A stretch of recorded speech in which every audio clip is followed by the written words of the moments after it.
Ukraine's President Volodymyr Zelensky has urged Russian President Vladimir Putin to meet him in the Donbas region. The invitation comes in a bid to end the conflict and ease the tensions between the two sides.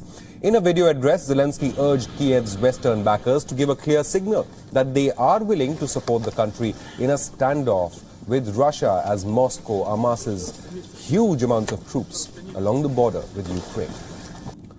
Ukrainian foreign minister claims that Russia will soon have more than 120,000 troops along the border with Ukraine. He called for new Western economic sanctions to deter Moscow from further military escalation.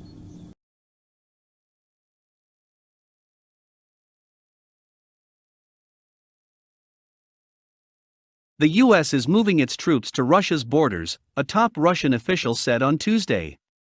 Over 40,000 people and 15,000 units of military equipment and weapons will be deployed on Russia's western border in the near future, Defense Minister Sergei Shoigu said in a video conference with other military chiefs in the northern city of Syeverodvinsk. In Poland and the Baltic states, U.S. forces are being reinforced. The intensity of aerial reconnaissance has been doubled compared to last year, and the intensity of naval reconnaissance has increased by 1.5 times, he said. The minister accused the U.S. and its allies of carrying out active military activities with a clear anti-Russian orientation, including up to 40 major military training events in Europe every year.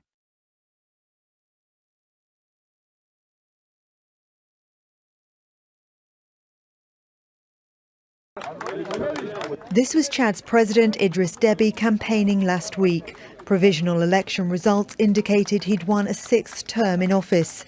But Deby had reportedly joined his son and other soldiers on Saturday to repel an attack by a rebel group in the northern province of Kanem near the border with Libya.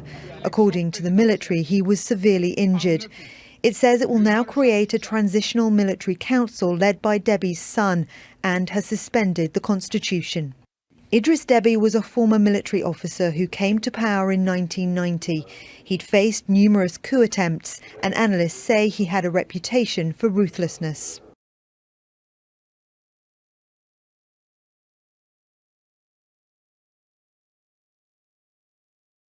State of Minnesota, County of Hennepin, District Court, 4th Judicial District. State of Minnesota Plaintiff versus Derek Michael Chauvin, Defendant.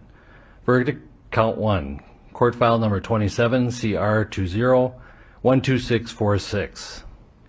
We, the jury, in the above entitled matter as to Count 1, unintentional second-degree murder while committing a felony, find the defendant guilty. This verdict agreed to this 20th day of April 2021 at 1:44 p.m. Signed, juror foreperson, juror number 19. Same caption, verdict Count 2. We, the jury, in the above entitled matter as to Count 2, third-degree murder, perpetrating an eminently dangerous act, find the defendant guilty. This verdict agreed to this 20th day of April 2021 at 1:45 p.m. Signed by jury foreperson, juror number 19. Same caption, verdict Count 3. We, the jury, in the above entitled matter as to Count 3, second-degree manslaughter, culpable negligence, creating an unreasonable risk, find the defendant guilty.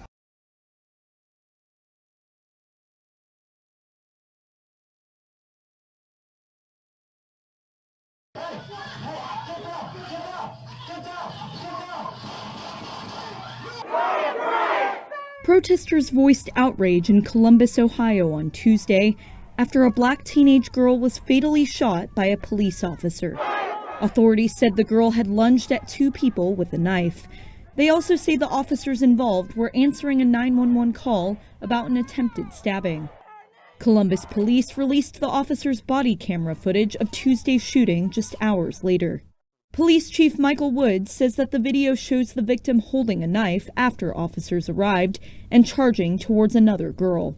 A police officer then opened fire on the girl with the knife as she collapsed against a car parked in the driveway.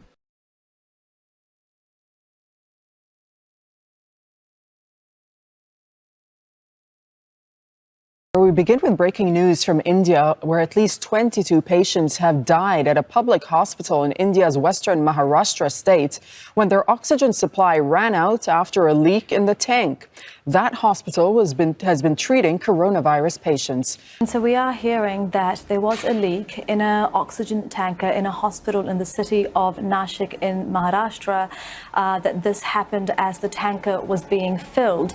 The hospital said that it was able to stop the leak, but the health minister said that while doing so, that affected the oxygen supply for the people in the hospital, resulting in 22 deaths of COVID-19 patients. Now, the hospital also said that they tried very hard to save lives after this incident. The initial number of dead was 11, but that soon went up to 22.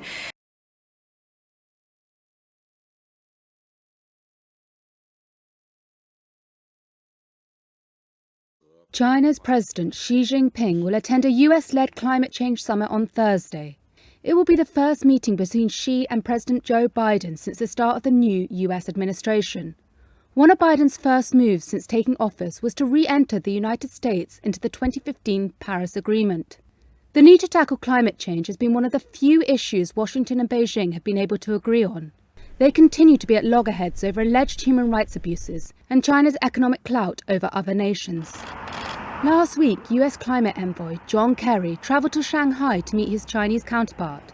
It was the first high-level visit to China by a Biden administration official, and both agreed concrete actions to reduce emissions.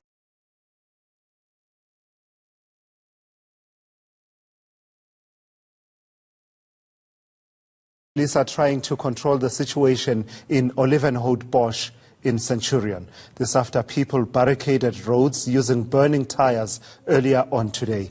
The protest, we understand, is over housing issues. The area remains tense at this hour. Community members here are angry to us. In fact, you can hear them here in the background, many of them shouting, saying that they are angry over the issue of the planned evictions in this particular area. We do understand that many of these residents illegally occupied some of the RDP houses here, as well as stands here in this particular area as back as 2017, we are being told.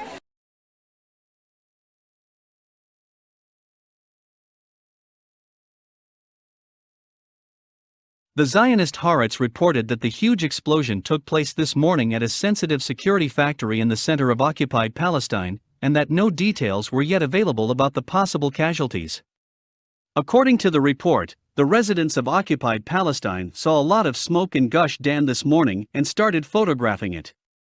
Haaretz wrote that the explosion took place in a factory for the production of advanced weapons, including missiles. The Zionist newspaper claims that the explosion took place following a normal experiment, but it is likely that a mistake was made in estimating the damage caused by this experiment and a large explosion occurred. The Arab 48 News website also reported that the explosion took place in the city of Ramla in the center of occupied Palestine. According to Zionist sources, the factory belongs to the Zionist regime's Ministry of War.